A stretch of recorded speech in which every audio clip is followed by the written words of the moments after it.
Hey. Welcome, people, to the Out of Bounds YouTube channel. I'm kind of excited because it worked this time. The intro was hard, though. I'm not gonna lie, the intro was hard still. Yo, I did not expect that. I'll be honest with you.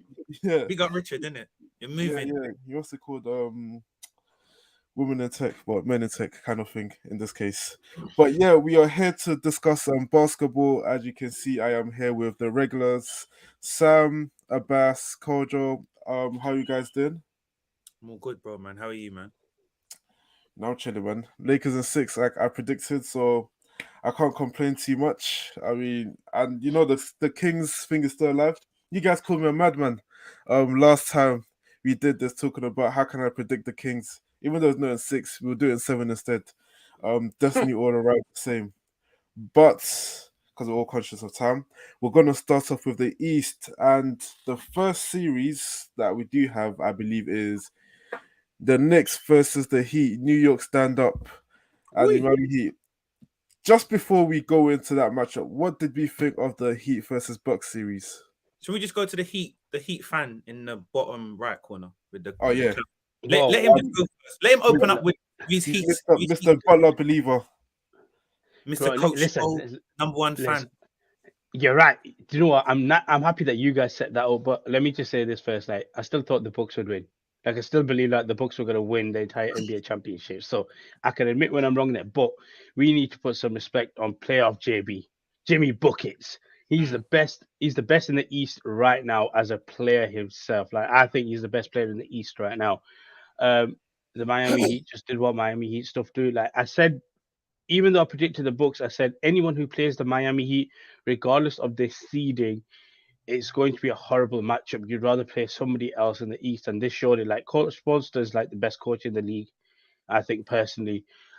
Jimmy Buckets did what he does. Like he came out to show. The only issue I have with the Miami Heat is, and we'll talk about it more in the series, is are they going to be too dependent on him to be the scorer and also the assist guy and stuff? And that's my only thing about Bernard. But yeah, no, like I even ranted about how the playoffs can be boring because it's the best of 7 and you don't see upsets, and you saw basically a March Madness upset. So realistically, the NBA for me, like the first round delivered something I didn't expect, so I can't even complain right now. I'm sitting here kind of happy. All I can say, I was just absolutely shocked. I didn't expect that. Literally, I was so convinced that Miami were going to lose this series. You guys remembered in our predictions, I said, for me, the Bucks wins in 5. At best for the Heat, they'll probably take 2 games, isn't it? Do you know what I'm saying? But the fact they'll be able to win this series convincingly, without Tyler Hero, obviously with a broken hand in game 1, I believe. You know, Bam Adebayo being fouled out, not having his most dominant series. Victor Oladipo getting injured, I think in game 3, and now he's out indefinitely. We don't know when he's going to come back. The fact they relied on Jimmy Butler, who kept them in this series, dropping 56 and 42 in game 5 in the closeout on the road in Milwaukee, was not easy. For me, I think you got to give Jimmy Butler huge praise, man. I think he's one of the best player performers that we've seen probably maybe in the last 10 years. I think he's definitely in the top 5 conversation. He's definitely elevated his game come this time of the season, and you got to give Miami credit, man. The fact that they beat the Bucks. Think about it, the way. In the last 4 years, they beat the Bucks twice in the playoffs, right? In the series, 4-1 in 2020 in the bubble, and they beat them again 3-6 or 4-1. They've got their number, and you got to give them credit. You got to give Exposure credit, because this is an amazing achievement for the Heat. Now they've got a mouth-watering series against the Knicks, which is going to be interesting itself. And I don't think anyone can write off the Heat so easily in this series. So yeah, man, big props to Miami and Jimmy Butler, because it was a huge upset. No, like I hear it as well. I echo what everyone says in terms of what the Heat did, because I don't think no one really expected that anyway. Me myself, I said, look, the Bucks would win in probably 6, innit? Obviously, Giannis going out. Actually said 5, but yeah. Cool. There you go. You got the repeat there. I said 5. So obviously, Giannis going out, the first couple of games kind of helped help the Heat. But for me, just seeing how Milwaukee played and some of their plays and some of decision making, I do think there's something that's probably gone on internally, because they looked very off in it. And it's funny how a championship can change everything, innit? Because prior to the Bucks winning the championship, everyone's saying, Coach Bud needs to get sacked because his in-game adjustments ain't great. His in-game management, just in general, isn't great. And I think even when you look at the last shot of the game, which Milwaukee had, before that, he could have taken out a timeout to actually drop a play. And it was like they was playing hot potato. Like Giannis got the ball, passed it to Middleton, he dribbled. Then they wasn't aware of the time. Then they passed it to Grayson Allen. And really, in that moment, in that position, in that point of time, it should have been, okay, cool. This the play. Either get the ball to Middleton so he can get to his position, which is the mid-range, hit a jumper, or if you're looking for a free, get it to what's the guy's name? The C guy. What's his name? For the Bucks. He begins with a C. The 3-point shooter guy. I forgot his name. The white guy. Oh, Connaughton. Connaughton. You would have drew up a play to get to Connaughton. So again, we got to look at Coach Bud. But yeah, look, kudos to Miami. Look, they've always got that Miami culture. They got that grit. Obviously, Pat Riley's there, so it makes sense. So big up to them, innit? But yeah, it was a very big upset, to be fair. Wait, and just lastly, on the Heat, before we just move over to the other guys, is this because I've seen people have conversation about this might be the greatest first round from because I don't know, I can't say the greatest playoff performance in history because obviously it did happen in the first round and whatnot, but with what we've seen so far, is it probably the greatest stretch in the first round of players we've seen, or is there any that you think comes to mind to say that was actually better? What about you? Go first. Like I said, the Heat was the 8th seed, right? Just double checking you do it right.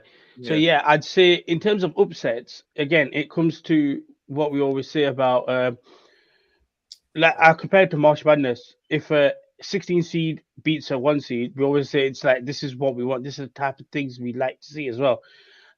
So I'd put it in that bracket again because of what history is with the NBA. I can't really sit here and say definitively it's the best performance ever, etc. in the first round, but it's what I wanted. It's what I was claiming for before on our last video when I said that I'm sick of seeing the playoffs and being the 7-game series for the first round when realistically we know who's going to get through. So for me, it's probably in most recent memory anyway, in the last 10 years, I'd say the best first round performance.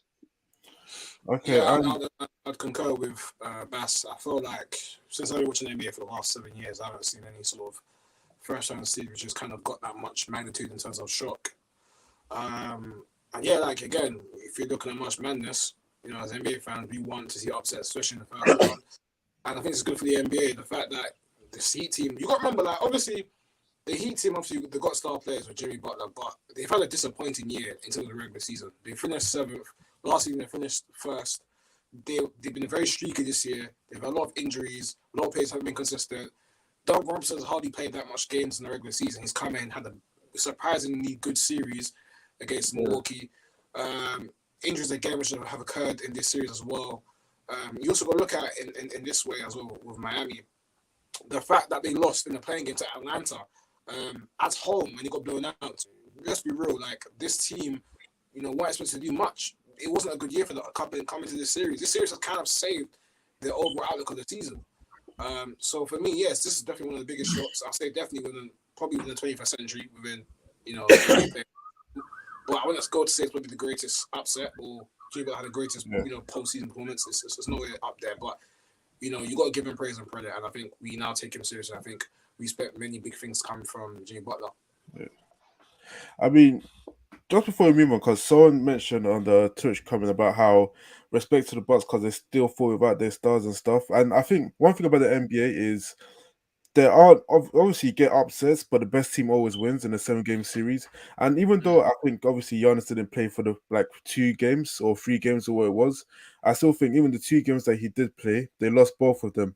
And they had double-digit leads in the fourth quarter for the both games that he did play. So it's one of those actually 3 games. 3. Yeah, but the first one's 11 minutes. I won't really count that. But in all, I'm just saying that the games that he did play, he didn't show me enough to say that if he was fit throughout the whole series, that it would have changed. But just moving Can up. you say something with Giannis? Yeah, go on. Yeah, before we move into the next topic, we'll be honest. I liked what he said in his presser about would you regard this season as a failure and overall become a failure? And I agree with what he's saying. Yes, man. Sports is obviously there's no real failure in sports. It's all about journey. It's all about climbing. Nah. But if we're being real here, like, I respect it. It was very nice. It's true what he said though. It's not BS though. But go on, Kojo. No, it's not BS. I agree with it. Like, it's very sentimental, and I respect him because it's very true, and I think it's very motivational. And I agree with what he said. But if we're looking at in this specific series, this is a failure for the Milwaukee Bucks. Yep. You were the number 1 seed in the East. You had the best record in all of basketball. You had a healthier team than the Miami Heat. You lost 2 games at home. Yeah, Giannis involved in the majority of the series. Yes, he got hurt in game 1, within 10 minutes. Yeah, but you had it for the majority of the series. The fact that you are a championship team, you won it 2 years ago. Do you know what I'm saying? You have the same coach. Do you know what I'm saying? You're a championship aspiration team and you lost in the first round in the manner of 4-1, a gentleman's sweep to Miami. No matter what we say was respectful, and it's true to a certain extent, but we have to be very real here. This is a failure of a season for Milwaukee Bucks. I hear what you're saying.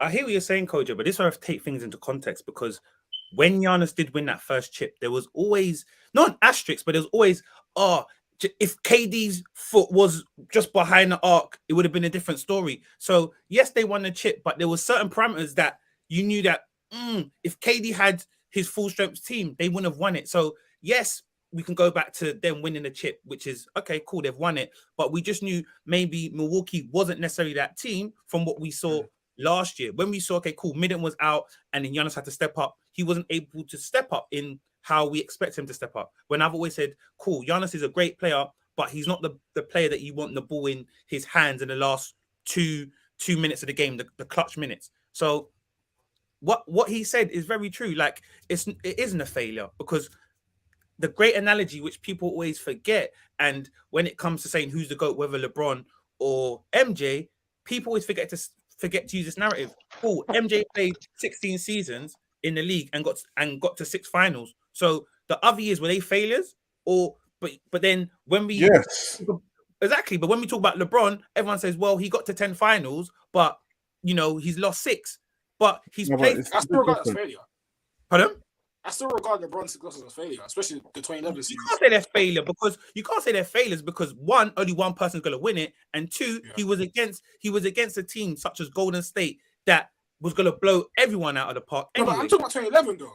I'm speaking about 2011. No, but what I'm saying is, but the only thing I would say, just last thing on this, the thing I would say is the kind of it's expectations because going up against Golden State and then going up against Miami are kind of different. You can obviously say fairness and this and that, but it's like one of those things. And I think someone joked about it and said that, oh, is it better because Giannis didn't reach the finals and lost there because now he doesn't have that final loss on his record? And everyone is talking about what Giannis has accomplished, and people are talking about he can make a run to get into the top 10, top 5, and people are saying he's undoubtedly the best player in the league. So when you have that kind of expectation, every year does kind of turn into championship or vastly. But we know Giannis wasn't 100% fit anyway, so you could see that last game. Man, I'm sorry, you're missing 13 free throws as well. Like you're up. There was a reason why he was running from the grind. Mentally, he wasn't there. No, but I'm saying he was playing. Final, he was 20 playing. Out 21 or whatever it was. He was playing when, what's it called? They were up by double digits in both quarters of that game. I'm not saying that. I'm not saying that. I've never been a big fan of Coach Bud anyway. But if in that situation, that scenario, you will coach your team how to get through that game where you're 10 points up, 20 points up, whatever the margin is. But at the end of the day, yes, it's a failure they lost, but there's always a bigger picture. Like I don't know if anyone had Milwaukee winning the title anyway, but cool, you move on, man. I did. But that's not the hero there. Okay, so we've got the Knicks versus the Heat series coming. Obviously, the Knicks did beat the Cavs, which I don't know if that was much of a surprise. It wasn't. I don't think it was a surprise. I think it being done in 5 was the surprise for me, especially when Julius Randle was disgracing himself out there, especially for game 4 and 5. So the Knicks have pulled it off. New York stand up, and we've got the Heat versus which I don't think everyone's talking about Cavs and Bucks, but is what it is. What are we saying for that series? How do you guys see that going? So this is what I'll say about this series, especially with the first 2 games. I'm going to call it first quarter shutdown. So what I mean by that is because they're in the Garden, that crowd's going to be high, and the players are going to play to the crowd. So what the Heat need to do is basically take the crowd out of the game and win the first quarter. And even though the first quarter is not the be all end all when it comes to basketball, if you can shut them down to a point where you establish some form of 8 to 10 point lead, they're playing on the catch up. The crowd will get a bit more nervous, and then you can slowly take control of the game itself. I think that's something the Miami Heat need to do. The other thing will be how much of a factor will this, what I call the Jimmy Butler burnout? Is he going to be a full James Harden type of thing where we see it constantly, where he can, in his career, a lot of people allude to how he chokes, but a lot of people don't allude to the fact that he's basically got the ball, God knows how many possessions per 100 in a game, and how much of that is going to be a factor for Butler. And on the flip side, with the Knicks, we saw Jalen Brunson have a really good series. How much is that going to? How much of that can he replicate here? What's the bench production going to be like? I think that's also going to be a key as well, because for both teams, but especially I think more Miami, someone needs to produce outside of him. And like we mentioned, Tyler Hero not being there, who's going to be the next guy to step up and give you a healthy level of scoring? I kind of got where you're coming from. Sam, could you answer the question? Do you think Randall will find his form this series? I don't know, because going based off how both of these teams are, especially the Knicks with Coach Tibbs, I believe it's probably going to be a very defensive game. It's probably going to go back to late 80s, early 90s basketball. And I don't think it's going to be very high scoring. And if we go via defense, it's going to be a great defensive game because you got Coach Spo, who's a great defensive coach as well as Coach Tibbs. But with Randall, I'm not too sure because he's very streaky. We've seen him where he's put up numbers and he looks like he should be an all-star. And then we see him put up numbers and he looks smelly. He doesn't know. It looks like he doesn't know what he's doing on the court. So can he find his form? I think in this big game, he might, because I think he might, play off the crowd's energy and whatnot. So hopefully he does get a big game, but it's not something I can guarantee. But I think the crowd, especially in the Garden, will have a big effect. And this is an opportunity for the Knicks to get to a conference final in ages. I think from the early 90s with Ewing. So I think this is a potential where they can get to the final. They're gonna have home court advantage because of the higher seed. So it should be interesting. And the NBA would want the Knicks in the final. So I'll probably go with the Knicks to win. A question I want to ask is because I don't know if this is something or nothing, but you can see when Game 4 was happening, when I think the Knicks dismantled the Cavs towards clutch time in the fourth quarter, and they showed a picture of Julius Randle, and he didn't seem happy that he was on the bench while his teammates were going off. Do you think mentally that would do anything to him that would be because it looks like a thing they can do without him, and especially RJ Barrett seems to be switching shots from anywhere that isn't the 3-point line. You talk about Brunson, Josh Hart, he's playing big as well. Robinson, he's getting rebounds and all that kind of stuff. So if Randall isn't going to give you that scoring production, especially from the perimeter, he seems more like a liability at the moment, if anything. And that's just my worry with them. Just speaking, going back to the Miami Heat, because obviously the Bucks are different, and everyone thought the Bucks are obviously best defensive team with Lopez and whatnot. Lopez, Giannis, Middleton, Drew Holiday, and all that kind of stuff. Do you think Miami might have an issue with playing down to the competition by any chance? Because anyway you want to slice it, the Knicks are a worse team than the Bucks, or is it? I think Miami are smart. I think they know it's going to be a very tough series. For a team like you said, which took out a very talented Cleveland team. In fact, I think logically you would kind of give them respect and take them seriously. The Knicks play very physical basketball, which I like, man. Which something which Sam said, which I agree. It's going to be a very defensive series, which is great. And I like games like that personally. I like series like that where it's tight, it's defensive, it's Yeah. it's close. I'm not a fan of obviously unless it's the Lakers. I'm not a fan of blowout games like that. Personally, yeah, because I got better things to be doing, bro. Like if I'm up 2 a.m. seeing blowout games, I could be sleeping. Do you know what I'm saying? So personally, I like games tight and close. So I think Miami will be aware of that, and I think they'll do everything they can to kind of have the defensive matchups in place and do their best to negate the likes of Bronson, RJ Barrett, even the role players quickly and whatnot. So yeah, I think it'll be a tight series. I personally think it will go the distance, in my opinion. Well, I hope it does, because I'm not going to rule out Miami for what I saw. I think they're definitely capable of giving it a series. If you want me to say my prediction now, I could, but let's go predictions. Let's go predictions. So I'm going to go. I like Miami a lot, yeah, and I think they're going to push it to a great 7. You know what I'm saying? I hope they do it, but I'm going with the Knicks to win in 7. Interesting. Abbas? Oh, you guys already know. I can't doubt coach again. That's impossible. I'm taking Miami to go all the way. Forget about this series. The Heat are winning. Give me 6. 6. What do you go for? Actually, do you know what? No, give me 5. Give me Heat in 5. I pushed them. Good. Give me Heat in 5. Give me Heat in 5. Sam? It's a difficult one, man, because obviously if you go by, the best player on the court is going to be Jimmy Butler. So you would go with the Heat, but then again, are they going to be too reliant on him? So is he going to tire out? And then you got the dynamics, Coach Tibbs and Jimmy, at Chicago and also at the Timberwolves. So they got that relationship there. Is it going to be a thing where I want to shout my old coach, or is it a thing where coach is going to say, look, I'm going to show you, I know how to stop you because I've coached you on numerous occasions. But within the NBA, you always have to go with the home court advantage most of the time. So I'll probably say the Knicks in 7. Knicks in 7. And as for me, I mean, as much as I love saying New York stand up, I do think New York will sit down after the series, and I will go with the Heat in 6. Moving on to the other series, which is now the one to watch now. Philly versus the Celtics.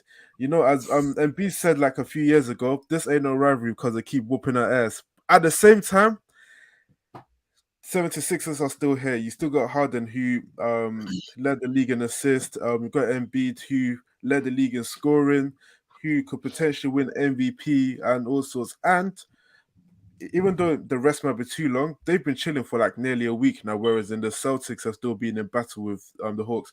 I'm not really going to talk about the Philly Nets series because I think that was just a sweep and it's been so long no one cares about it anymore. But did you see any vulnerability with the Celtics in the Hawks series? I'll start with you, Abbas Young. Yeah, 100%. Like I always said this, I don't really rate the Boston Celtics as highly as everybody else does, and it kind of showed. They gave up leads when it came to it, and when it came to that closeout game, in Game 5 they gave up a big lead there. I look at the Boston Celtics. I'm like, you know what? Like, yes, everyone looks at them as a two-way hit as well as having good players around them.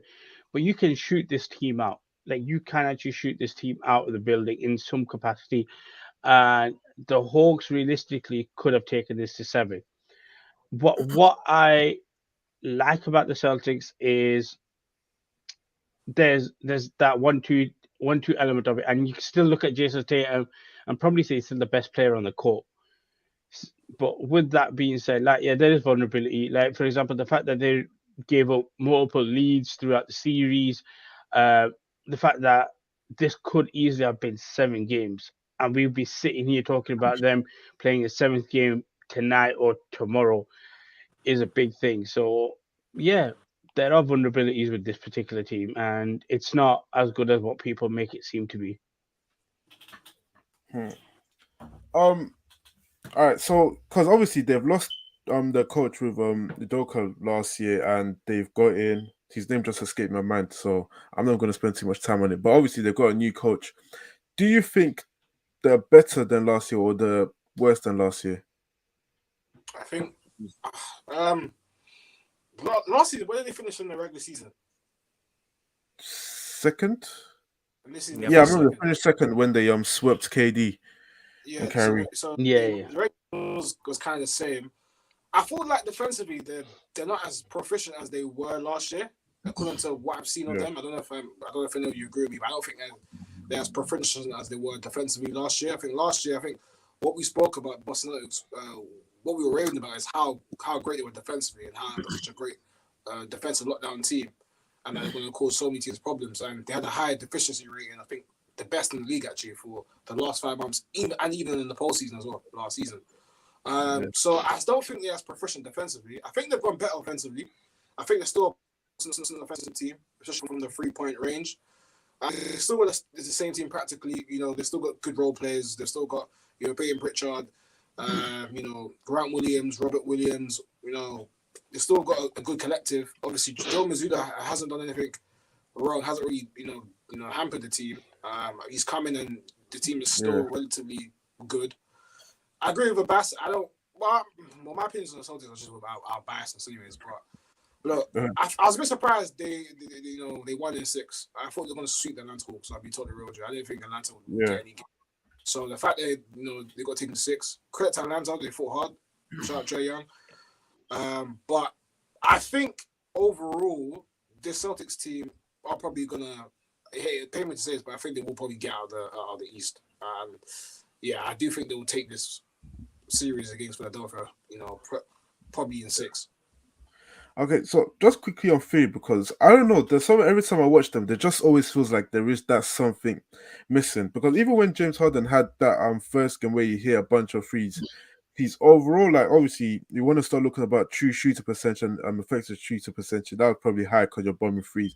But in terms of like his actual field goal percentage, wasn't that high. It was still under 40%, and they were able to double team Embiid to the point whereas in like he's having to turn into a passer like what Jokic is, but that's not really his game. And Tobias Harris is always hit and miss for me. Like whenever I watch them, it's like there's just something missing. Like this, I don't know if I'm the only one that feels that way, or I agree. I think a lot of people do, because with Harden, you don't know what type of Harden you're going to get, and we're seeing him be flaky in these crunch series. So that's just where the issue is. And if you're just relying on Embiid, who's just a big man, that he can do a multitude of different things, but essentially just a big man. Then you got Maxey, which is again he's a good player, but very streaky as well.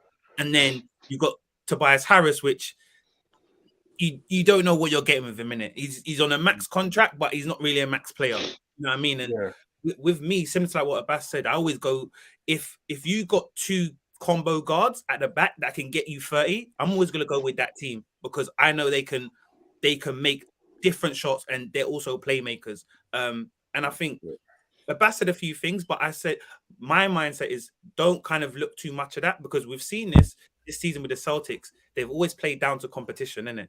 When they're playing lower ranked opponents, they don't step up. But when they're playing guys that are at their level, they step up. I've seen them lose to a team like the Spurs on a Monday, and then on a back-to-back, they play, or on a day off, and then they play on a Wednesday, they play a top seed, and they're competing and they win. So I think this series is going to be very different. With Coach Udoma and a new coach, it's basically a plug and play. He already knows the system. He already knows the team. So I don't think there's too much of a drop off. Kojo was saying defensively, that could be right. But remember, at the halfway point of the season, last season, with Coach Udoma, the Celtics weren't looking too great. They just went on a run, and that's when they kind of stretched away from everyone else in the division, really, in terms of them being the favorites. But I do see the Celtics stepping up. And obviously, Jason Tatum, that's my guy. I think he's going to ball out again. And then when you got Jaylen Brown as your Robin, and then you got Smart, and then you got Brogdon coming off the bench, and then you got Robinson, you got Al Horford, the OG.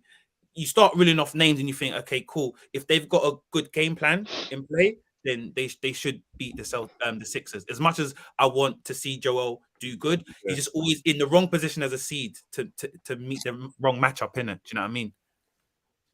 So, okay, before I give prediction, because even though I kind of feel like I know where everyone's going to swing, how damaging would this be for Embiid? I don't know if he really has a legacy like that yet if he doesn't make it to the conference final this year, because, I mean, it's every single time you just can't be getting conference semis and you start saying you're the best player in the league. And he said it when he drops like 40 points on Jokic that he's due a big playoff push. So, like, it's about time that all your age mates are doing it. When are you going to do it? Do they have So- two heads? Like, So this is the thing.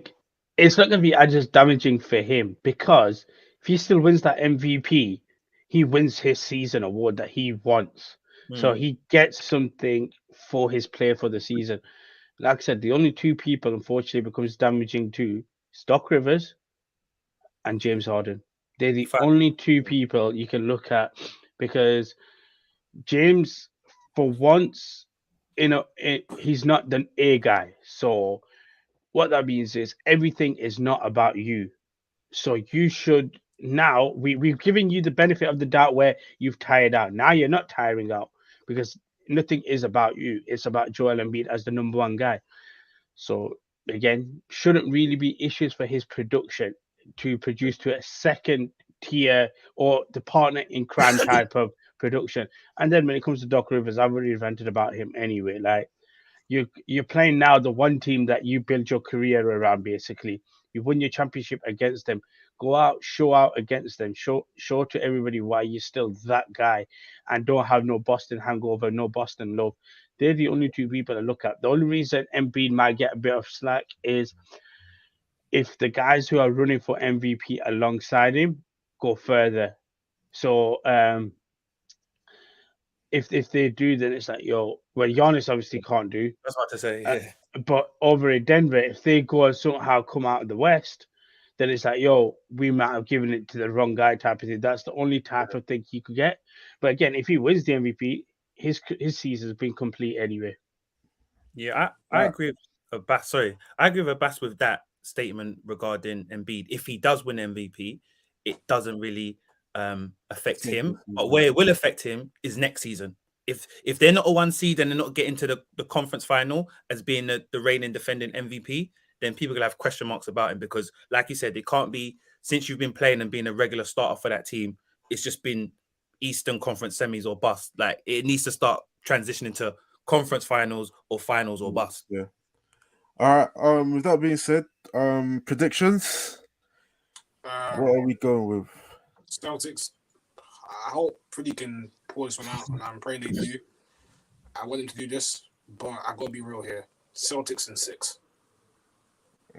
Hear it. What were you, Sam? Same as Kojo. I think Celtics in 6. Abbas? I got Philly. I don't know how many games yet, but I'm taking Philly. I'm taking the dog. You're taking Philly. You know what? I really, really, really want to be on the Abbas side here, but as I said, it's just I just can't do it. I feel like Celtic might have too much for them, and as you said, they've got two dynamic backcourt scorers, or two dynamic wing scorers, I should say, and I don't feel like, especially scoring-wise, James Harden will be able to match it. Yeah. And when you start doubling Embiid and Harden can't match, you're going to start relying on Maxey and Harris and those guys, and I'm not believing in them. But I'm definitely picking Celtics, but I'm going to say Celtics in 7. I'm going to give Philly that respect. I'd say 7, but I wouldn't be surprised if it ends in 6. So with that being said, that's our East predictions. Also I'm live streaming it, so I won't be able to put the table up, but hopefully you guys listen properly. You'll know what everyone's predictions are. Over to the West. We're kicking off with Denver versus the Suns. Again, I'm not really sure if there's much to talk about with the Denver and Minnesota series apart from Karl-Anthony Towns was embarrassing himself again on the big stage, and if not for Anthony Edwards, they would have gone swept. But I said there's not too much I can say on that series. Does anybody have anything to say? Should we move over to the Suns and Clippers? Let's just move over. Yeah. Clippers. Because that one, you got to talk about Russell Westbrook, so I want you to kind of give your little monologue. Whoa. This is monologue. YouTube. This is Out of Bounds YouTube, not Westbrook YouTube. But if you guys want me to do it, I will. Because for me, I gotta give respect to Russell Westbrook. Again, I'm not one of those Lakers fans who berate him, innit? Do you know what I'm saying? Yeah. I'm not one of those Lakers fans. I have respect for him. Obviously, I'm happy that we got rid of him because it wasn't working out. But I respect him as a player. Yeah. I know you're a big fan, and he played well this series, so 100%. I feel like you should give him some love, man. Do you know what I'm saying, innit? Yeah, I think what the bigger story is for me because, and I will speak about Westbrook as well. But the thing is, the Suns were kind of a lot of people's favorites for this playoffs, and after the series, I am kind of less confident in the Suns. Now, just quick about Westbrook in terms of he comes into a team to be the third option, and I think you've got Paul George and Kawhi who don't really need the ball, and you can let Ross do the playmaking, and he's going to be able to score because the lane is wide open. But I think to be able to be the first option and turn back the years, I think a lot of people talk about how two things: how Westbrook hasn't been out the first. He's only been out once without KD, and obviously you can check his field goal percentage where he normally goes under 40%. I think what with at the stage Westbrook is in his career, I think since 2016, this probably is his third best playoff that he's produced since then. I think it was better than what he did at Houston. It was better than 2019, better than 2020.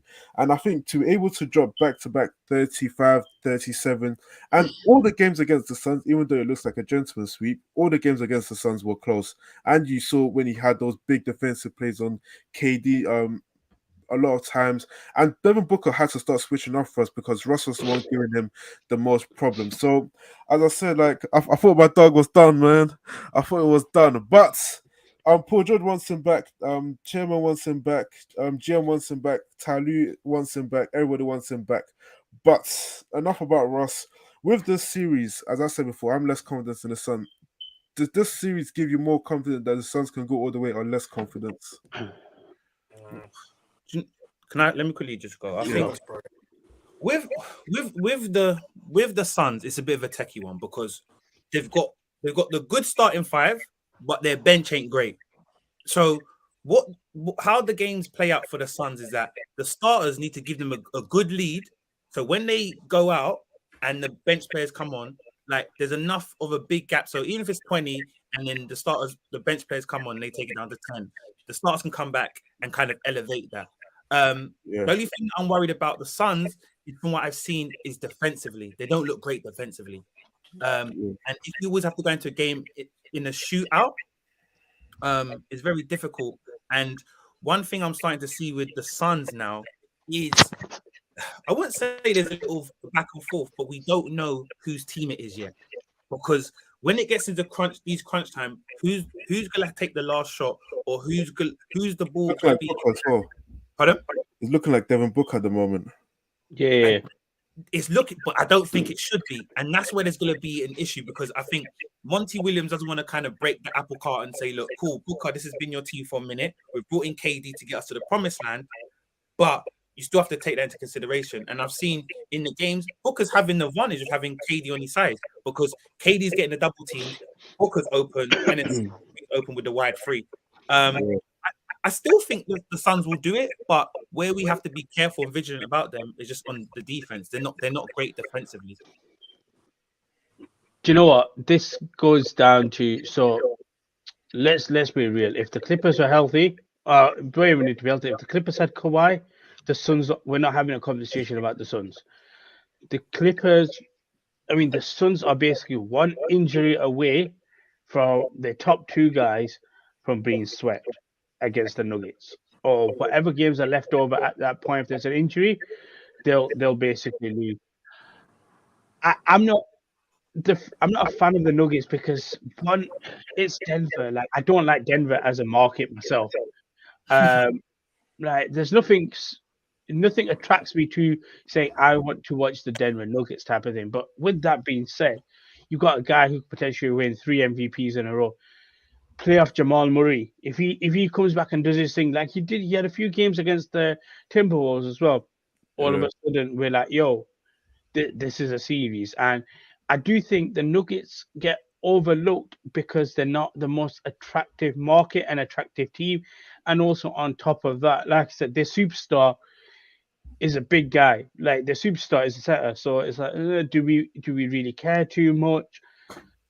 And like we said, defensively, I don't think the Suns are all that as well.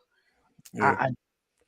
I am going to go against the grain and take a team that isn't the best, that won't be able to shoot you out. Like you got someone like Kevin Durant and Devin Booker, and you're like, yo, these guys can get hot, can shoot you out of a game type of thing. But I do think when it comes to the playoffs here, I think this is an experiment again that may fall a bit. All right, so let's talk a bit about this series then, because I think, I'm going to give my prediction and just explain why, because there's no way I can actually explain it properly. I do think the Nuggets are going to win the series. As you mentioned before, I think they've gone to a point where they've become so heavily dependent on KD and Devin Booker, and I think KD has not been taken out of the Clippers series, but I do think he's been limited in terms of, like, you see sometimes in fourth quarters where he only takes 2 shots and whatnot, and Devin Booker's going to have to keep going for 40 and whatnot. And as you said, a lot of the defending that the Clippers had to do, they had to use guards on these players. I think Denver will have wings that you can use on these players, making it a lot harder for them. And they've got no answer for Jokic as well. Because Ayton is not really even a great rim protector in my eyes, anyways. And now Jokic, you can play on the perimeters where you're forcing him to come up, and you try and double Jokic. Now he's going to start passing it to open shooters, which this is a team that have been together since the beginning. So I do think they've got better chemistry. They've got better personnel to deal with the likes of KD and Devin Booker, and also, as I said before, Chris Paul. He's lucky he's on this team. The amount of open shots. See your voice and your face expression is like, Chris Paul, this guy. Also, no, he didn't deserve this one. Chris Paul didn't deserve this. But the amount of open shots that Chris Paul is a mid-range specialist, but the amount of open threes that he's getting that he can't knock down, I do think will come back and bite them. So I do think this is a series that, and I mean, Denver are the first seed for a reason, and they've got another MVP caliber player for a reason. I mean, you can talk to me about KD and whatnot, and I think KD is elite and Booker's elite and whatnot, but let's not forget, against a fully fit Celtics team last season, KD did get swept, even though he was still putting up decent numbers. So I'm not full. I've lost a bit of confidence in the Suns team, I must say, to this. And as I'll go back to what Abbas said, if Kawhi and Paul George were there, I'm not sure they'd make it out the first round. Anyways, I don't know, because I don't put a lot of stocks in Paul George in it. But okay, cool. I hear that they got the first seed, but regular season, we know a lot of teams don't really care about it. It's all about getting into the playoffs and then having your rhythm. But can I say one thing quickly before you go? But when I'm talking about the wings, like, for example, Eric Gordon, because if Paul George and Kawhi were there, you've got you've got Russ and Powell and all these guys guarding Devin Booker and KD. Imagine if it could be Kawhi and Paul George guarding Devin Booker and KD, and you can use Russ to guard like a Chris Paul or some, like, you're spreading yourself in. I hear it, but Kawhi is not the same defensively as he was. But he has more length than Russ. Yeah, no, he's got more length, but again, he's not gonna, Wait 1 second. Big pause. Carry on. Oh. big pause.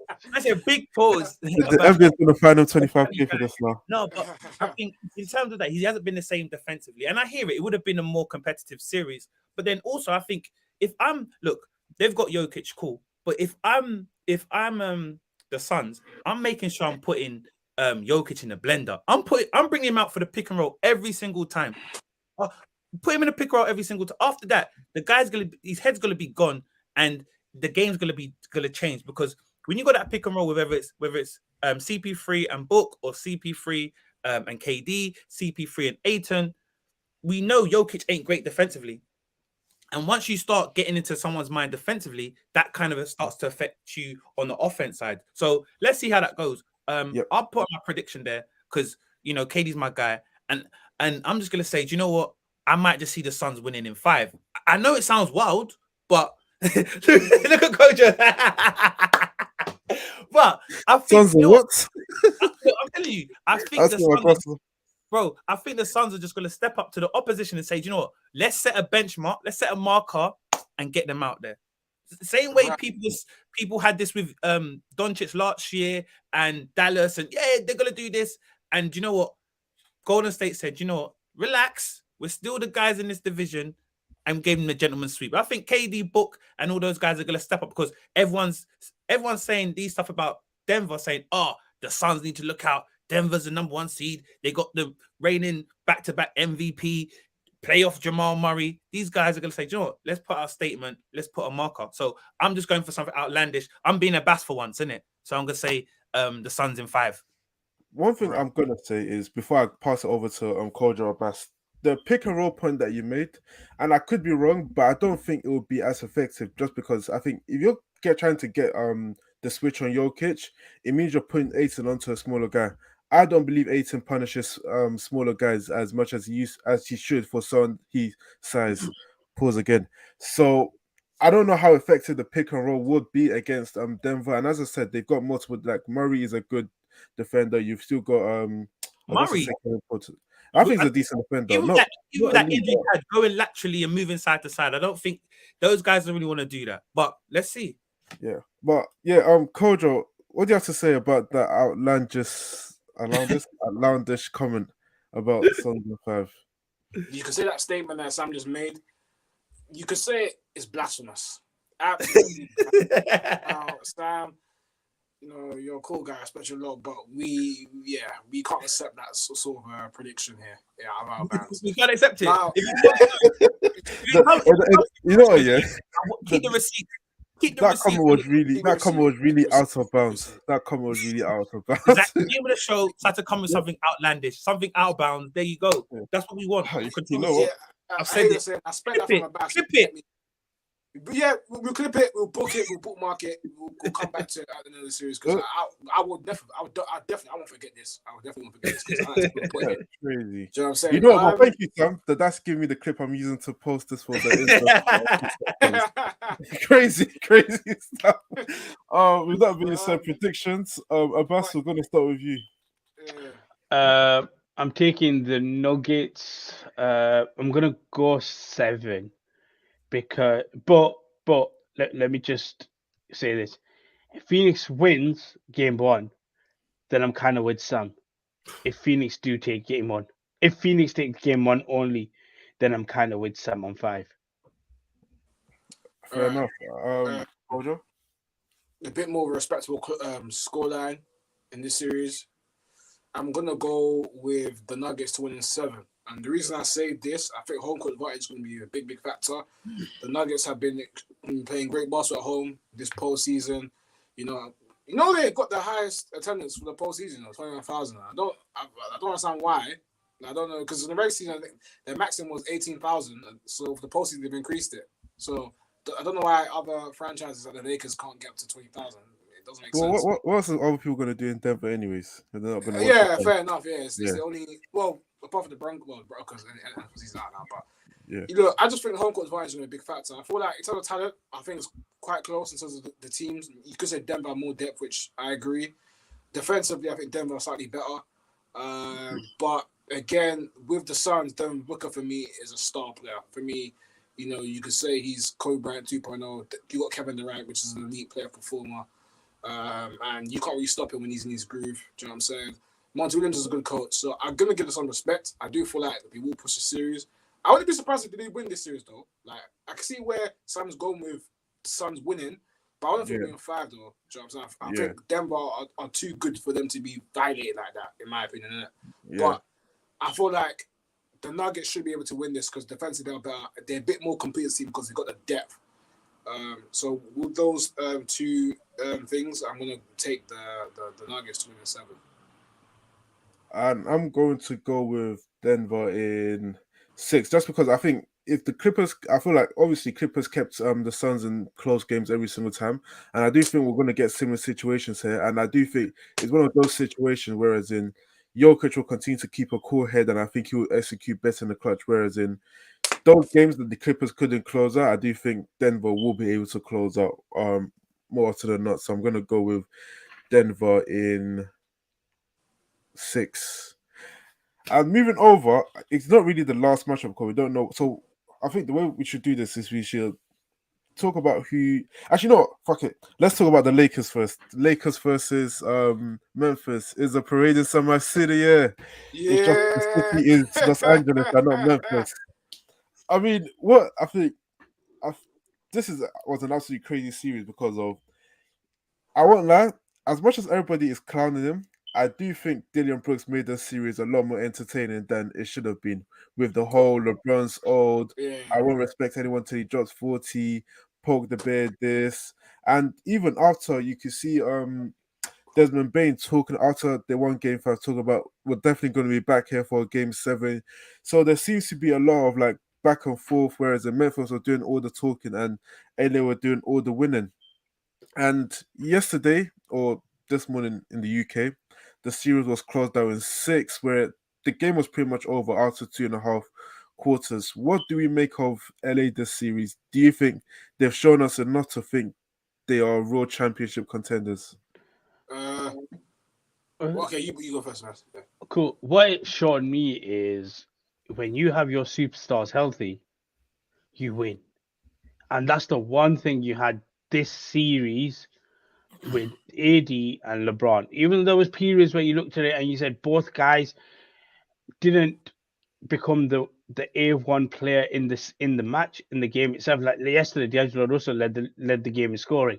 Then you had Rui at games that led the game in scoring as well. But what it showed is when both guys are healthy, this is a very, very solid team.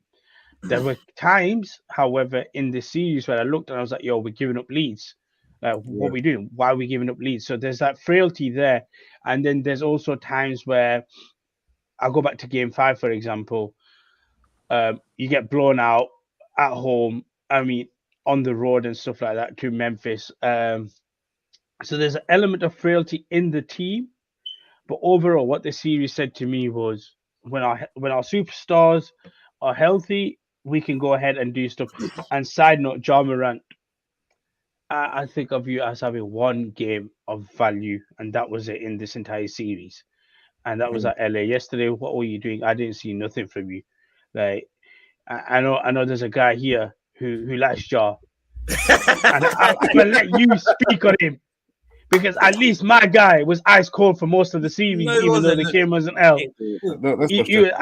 Ice cold nuts. Cody, let me jump in here after. But yeah, like that's the one thing I can take from this series is when the superstars are healthy for the Lakers and there is some level of play around them, yeah, they can go ahead and beat anybody right now in the NBA. Yeah, I can cover best. You know what I'm saying? The Lakers this series, yeah, it was very in some games, especially yesterday, and I'll say Game 3 was very reminiscent of the 2020 championship performances that we had in the postseason. Now, obviously, you got to take into consideration, yes, I thought Game 5 was very disappointing, but I kind of expected it because, again, we're traveling back to Memphis. The travel ain't easy. Memphis is an elimination game. They're at home. They've got nothing to lose in it. So I expect us to lose. Maybe not in that manner. But I think the Lakers did well, this season. I think the adjustment we made, shout out, Darwin Ham. You realize that my man, Malik Beasley, which has been struggling this series, and you obviously the first 2 games he was getting good minutes. You realize, what, he's struggling. He's not making his threes. Streaky. We got to cut it down. Do you know what I'm saying? And I think that was a big contribution to, just how we played. Do you know what I'm saying? You brought in, Wenyen Gabriel, do you know what I'm saying? Which I think the last 3 games he's played well. I think it's been a good contribution. And overall, I just feel like the role players, for me, I think we got to give the role players a lot of credit here. The likes of, Oscar is not role player in this series, but, in terms of, how he plays, Roy Hachimura, Wenyen Gabriel, they really stepped up. And I think if the Lakers can, get LeBron and AD, play more consistently well, because I think it's more on AD because he's a bit streaky. There's that Game 2 disappointing, Game 5 defensively he's been great, but offensively you expect more from AD. Was a no-show in Game 5. Even Game 4 actually, the one we won in overtime. He only had 12 points, and I think it was only until the 4th quarter. I think he only had 8 points. Up until the 4th quarter, he only had 8 points. That is very alarming. Do you know what I'm saying? So yeah, I think if the Lakers can get more offensive production on a consistent basis from AD, and the role players can, continue what they're doing, I think this Lakers team, bro, I think we can potentially, I don't want to say NBA Finals, but I think there's a real shot at the NBA Finals. If Denver do beat Phoenix, in my opinion, because I feel like it does come down to matchups if the Lakers are going to, achieve an NBA Final berth. But who we face in the second round, whether it's the Kings or the Golden State Warriors, I don't fear them. I don't fear them. Smackdown. Because I know we can. I know we can win this series.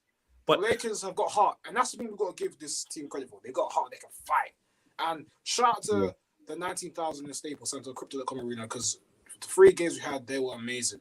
They really got behind the team, and they proved why the Lakers fan base is the best in the world and why the purple and gold, there's nothing like it. So, yeah. Nice. I'm just going to say one phrase that Abbas will know. Styles make fights, innit? And I think this matchup with Memphis fitted or matched the Lakers' style, innit?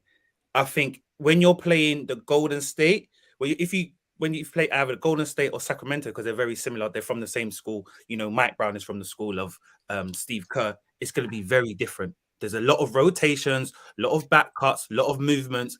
And with this Lakers team, it's you have to have your head screwed on at all times. So I think going to the second round is going to be a different type of matchup. I know in the regular season, the Lakers had Golden State's number, but in the playoffs, it's a different kettle of fish, different pressure and less rotation. So I just think this matchup with Memphis suited them, but I think the second round is going to be different. And on your thing about Ja Morant, Abbas, I've been watching for a while now, and I think what he should do is transition. Don't be a point guard anymore. Just transition to a shooting guard, but take less shots, but just be more active. Because when you see him, there's a bit of that Russ about him. You don't want him to have the ball all the time. You want him to get the ball and attack. Yeah.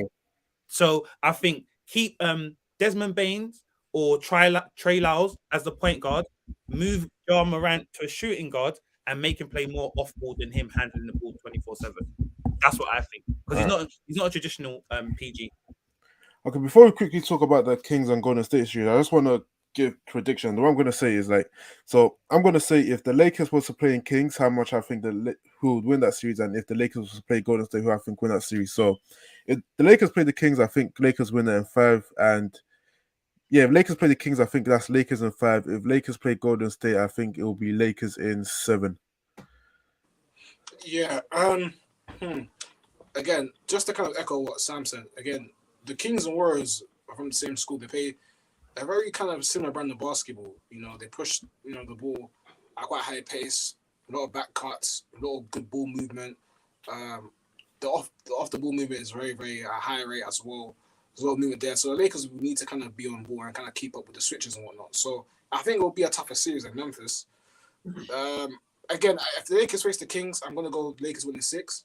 I think Lakers, because in my opinion, I just think the Kings have got this raw roughness about them, and I feel like they can just take it to anyone. So if the Lakers face the Warriors now, I'm gonna agree with what Rich said. I think the Lakers will win in 7. So yeah. So if I'm being objective and I'm being fair, the Lakers play the Kings win. The Kings beat the Lakers. Because I've got to head off soon, but I'll talk on Kings and the Golden State Warriors before I dip. If the Lakers play the Warriors, the Lakers win in 6. But if they play the Kings win. I had it the other way around. I had, if they face the Kings, the Lakers in 6. Just because I think it's growing pains, isn't it? The Kings are young, they're new to this, isn't it? So I think the Lakers will just use their experience and knowledge, and having LeBron there to slow everything down, take the ball out of De'Aaron Fox's hands. I think they'll use experience. But when it comes to the Golden State Warriors, both of them are my team, innit? But which is not really in itself. But okay, it's gonna, either team will win in 7. I can't say who can win, but if I just go based on, if you're gonna have Clay on form, Steph on form, Paul on form, Wiggins on form, and then you got Looney and you got Draymond there, you're gonna side with Golden State winning in 7. And Golden State will have home court advantage.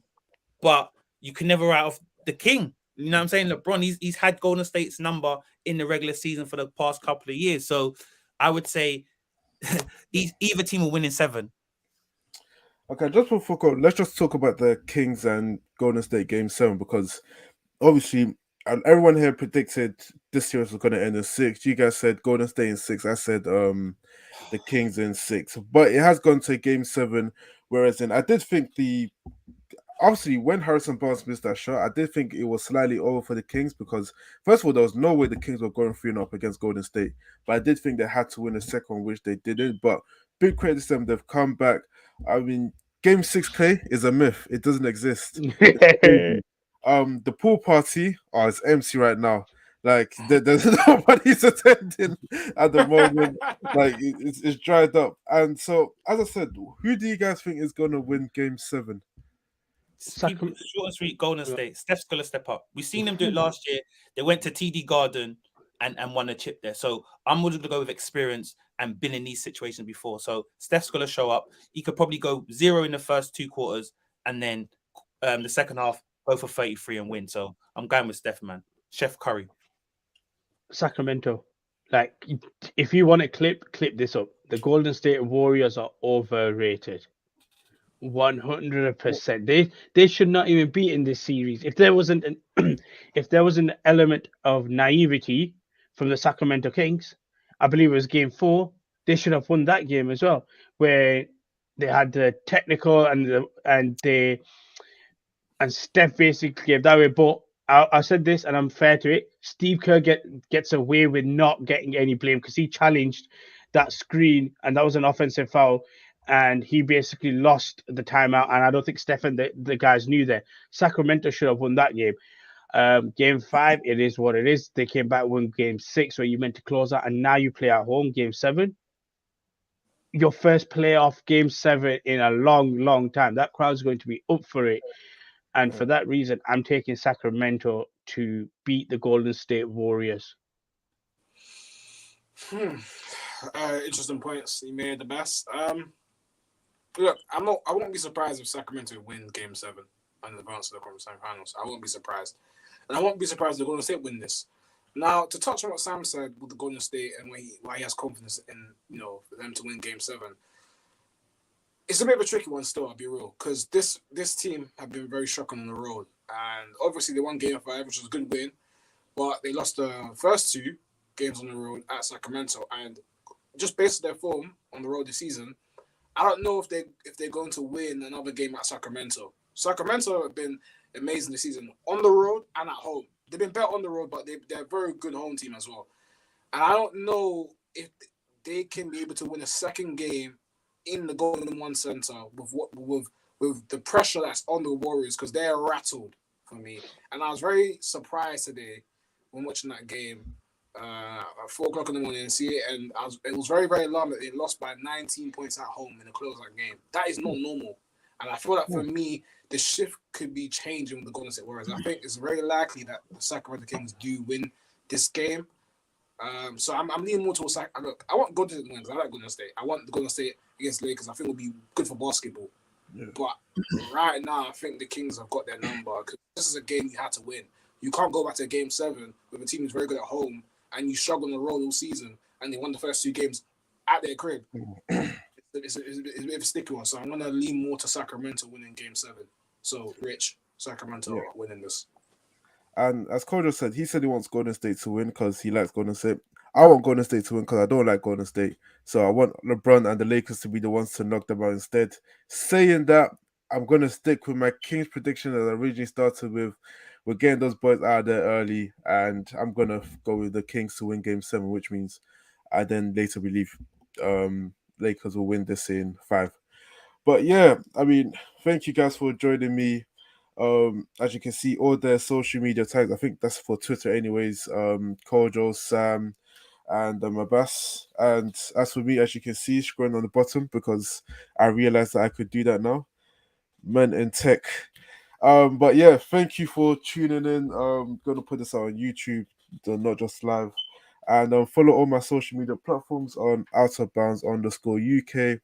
And we'll be back with more playoff content when the conference semis is done.